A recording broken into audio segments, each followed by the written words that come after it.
So, the Spider-Man Brand New Day trailer came out, and there's already a lot of talk about it. A lot of people have been asking me what my thoughts were, so I figured I'd put together a short video about it. Although I have my issues with the Home trilogy, as you can tell by my reviews of it, I think every creative team has the capacity to improve and, at minimum, deserves the openness that it could end up being really good, even if that's to your surprise. With that said, I'm going to be sharing my thoughts here and there, whether it be the things that impressed me, or any potential concerns I have for the movie. I'm open to the idea that because this is a trailer, anything I question can be addressed by the movie. Though, it's worth noting that the point of a trailer is to draw interest in the movie by giving you a sense of what it has to offer. So if it seemingly offers something that could result in a problem, I think it's fair game to bring up, as long as it's not treated as a review of the movie, but rather a potential concern that could be addressed by the movie. Now, this opening shot is my favorite part of the trailer. I think it stands out because we never really had a standout shot like this in Tom's movies that play into his shifting perspective based on how he's using his powers. Though I think the later shot of him standing there looks fake. The compositing isn't very convincing in the shot. Something I do like is how they're trying to get a shot inside Peter's mask to give a different perspective of him swinging. It isn't something I've ever seen in a Spider-Man movie, so it's nice that they're trying to be more inventive in how they portray Spider-Man on screen. I also like the color grading and lighting much better in the trailer, and when it's not using CGI, these shots look very good. Now, Peter seems to be reciting the same letter that he was about to read to Ned and MJ at the end of No Way Home. Now, I'm not sure why Ned and MJ need to be in this movie, considering No Way Home's ending utilized them well enough for Peter's character, and Brand New Day is set to take place 4 years after No Way Home.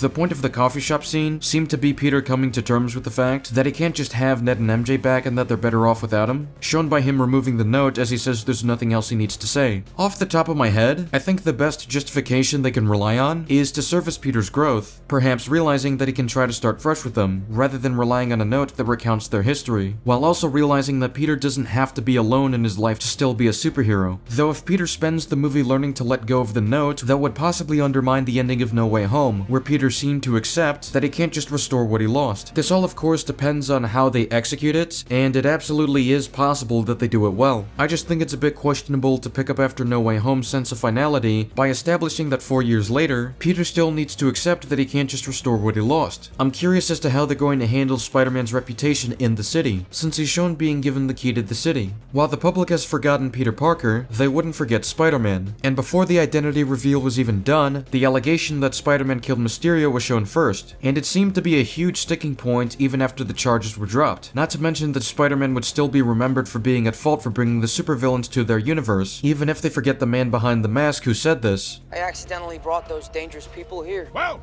he admits it. Given that Happy remembers that he met May through Spider-Man, it seems clear that everyone remembers everything involving Spider-Man, just not the man behind the mask. So I think this movie will need to do some decent legwork for this, but it's definitely an achievable task. I think the swinging in this movie is better than the prior movies, though not perfect, and I wouldn't say it surpassed the swinging in the Andrew Garfield movies. It is at least a step in the right direction. Now, there could be some context that makes sense of what happens during the chase, but on its face, Peter seems kind of dumb in the scene. It seems as if we went from Peter dodging wings that can catch up to planes, dodging bullets, or dodging lightning from Electro, to failing to sense and dodge a speeding van. Peter can also just remove Frank's gun here, which is something he thought to do in Homecoming, but instead he stops to talk with him for a bit, then whips the front of it, and gets surprised when he gets shot at. Now, I don't know what context will justify this, especially since Peter was shown to be smarter with this in Homecoming, and this movie is 4 years after No Way Home, but I guess we'll have to see what they provide us with. It seems like they're giving Peter organic webs in this trailer because of some mutation. Maybe it's amping his other powers as well, and I think this could make for an interesting plot point. It's hard to say where it's going, but this seems like an exciting and fresh plot point to see in a Spider-Man movie. Scorpion's design feels off without a mask. The rest of it looks alright, but I think it's weird watching Scorpion without a mask. I imagine he'd want one for protection, and depending on how he gets out of jail, this might be of use to conceal his identity. But setting that aside, I think Scorpion's design simply looks a bit bland. But who knows, maybe they're hiding the mask in the trailer. This shot looks cool. This shot looks weird. The lighting isn't great, the characters just blend into the background without any proper contrast to help them stand out. I get it's a night scene, but there have been way better night scenes done beforehand that have found ways to make the character stand out.